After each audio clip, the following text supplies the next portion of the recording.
This is the QNAP TAS-268. It's a Android/QTS combo NAS, and we're going to be taking a look at it in this video.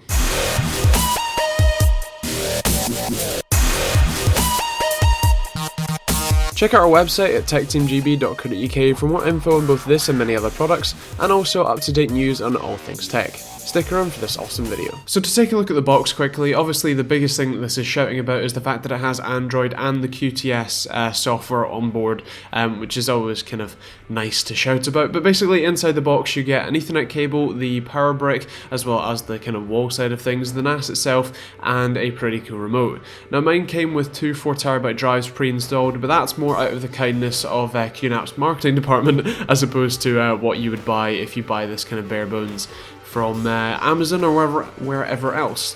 Now the basics of this is it's an ARM dual-core 1.1 GHz processor, 2 GB of RAM and 4 GB of flash storage to house the QTS software as well as the Android kind of OS. Now the remote itself that comes in the box is actually really nice, a lot softer in the hand, feels a lot more premium, a lot more options and buttons, and actually like the tactile feel of the buttons a lot more. On the front you've got some activity LEDs as well as the power button, an SD card reader, a copy button and a USB 3 port, as well as a gloss white finish pretty much all the way around. And on the back you have 4 USB 2 ports, HDMI out, gigabit Ethernet and the DC in port, and as you can see down the bottom you've got some ventilation for sucking air into the chassis. Now if you take the screw at the bottom you can easily access the drive bays where obviously, as I said, mine came pre-installed with 2 drives, although basically all you do is push these tabs into the side when the drives are in the SATA ports at the bottom, and it's pretty simple to do. Now I'm testing these with 2 4TB HGST drives, which are apparently known to be pretty reliable, so that's awesome. But yeah, throw them in, it's very easy to install, you just sort of push them in from the top, make sure that you pick the correct left and right brackets, and then literally just push the brackets in, drop the cover back on, put the screw back in, and you're all good to go with your drives. Now I actually really like the styling of this. It's pretty easy to connect, easy to set up. You still have the regular QTS software, so the web portal bit of it is exactly the same as other QNAP NASs, but you do have Android if you want to use this as a media center type PC kind of thing, which is quite cool. Now I plugged in a keyboard and mouse to this as well as using the controller, but as you can see you have the Q Market, which allows you to download all the QNAP apps as well as all of the quote-unquote supported apps for this NAS, which is quite cool because you can download things like Angry Birds and all that sort of jazz if you so decided to, as well as different keyboard layouts. And basically Android is almost stock besides the home screen. Everything else seems to be pretty normal, which is actually quite strange for a NAS, and my personal opinion is that it could do with a bit of a redefine in terms of the inputs and how you kind of work with the OS. But other than that, it's pretty simple, pretty easy to use, and pretty elegant with easy to use media functions for pictures, movies, music, and all that sort of stuff, which is quite nice. I was kind of sad to see YouTube wasn't pre-installed and Netflix, but these can be downloaded pretty easily via the Play Store or the Q Market. So the TAS-268 for me gives me a bit of confusion because I really like the NAS, and the fact that Android is on here is a massive step up for the HDMI functionality from the previous NASs I've checked out from QNAP, like the 453 Mini. You could actually genuinely use this as a media center if you so wanted. But for me, the thing is that all of the apps on Android are obviously designed to have a touchscreen, whether that is a phone or a tablet or pretty much anything else with a touchscreen. That's where Android is designed to be.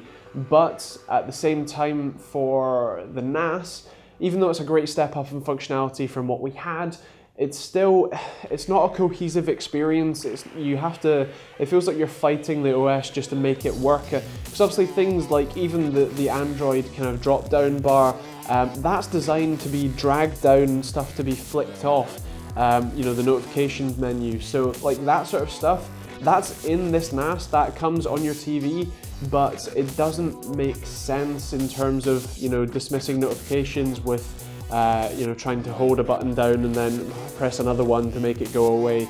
or even with a mouse and keyboard. You have to fight with it to make it work, and so for me there's a lot of room to grow. I think that it either needs a skin on it, which I personally don't normally recommend, or just a better way to kind of interface with it, whether that's some sort of wireless, you know, trackpad or touchpad or something like that, or that comes with it as well as the remote. I'm not entirely sure what the solution is. I just know that there's a bit of a problem there.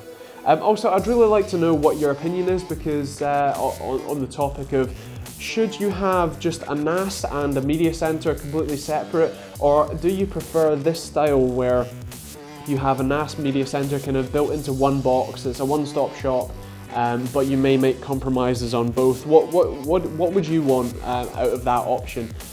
Personally, I have a NAS and I have a media center, two completely separate boxes that have nothing to do with each other except for one streams to the other. So yeah, it's probably a bit of personal preference, but I'd like to hear what you think, so feel free to leave that in the comments down below. Anyway, pros and cons. The reason Android is in both of them is, as I've said, there's room to grow, but it's certainly a definite upgrade from the last generation, or you know, the TS range NASs. So it's definitely awesome. In terms of kind of speeds, the reason gigabit is kind of in the cons here is because the speeds of the NAS read-write speeds are going to be limited by the single gigabit Ethernet port. But just to note, that's going to be very similar for other NASs in this price range and this kind of category, and it's just something to be aware of. And obviously the hard drives will be a limitation after single gigabit anyway, so that's something to make note of. Other than that, I really like the style of it. The functionality is pretty decent.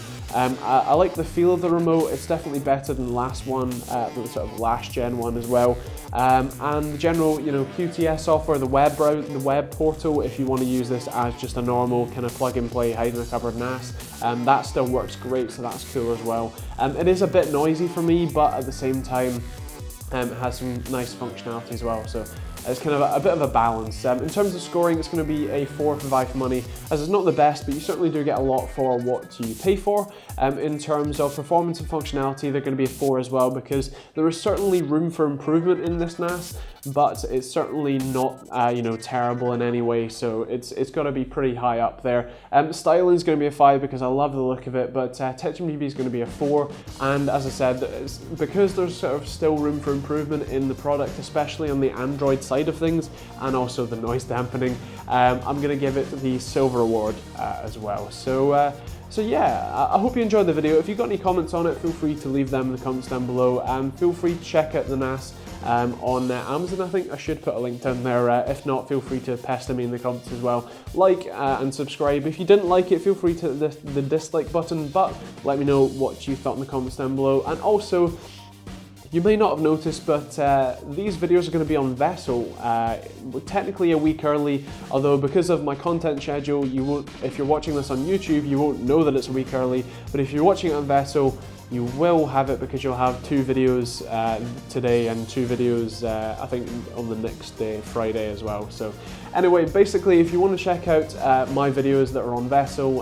they're just going to be on there as well as on YouTube, and nothing will change for you because they will all still be on there. You know, they're still all going to be on time basically. So yeah, I hope you enjoyed the video, and we'll see you all on the next one.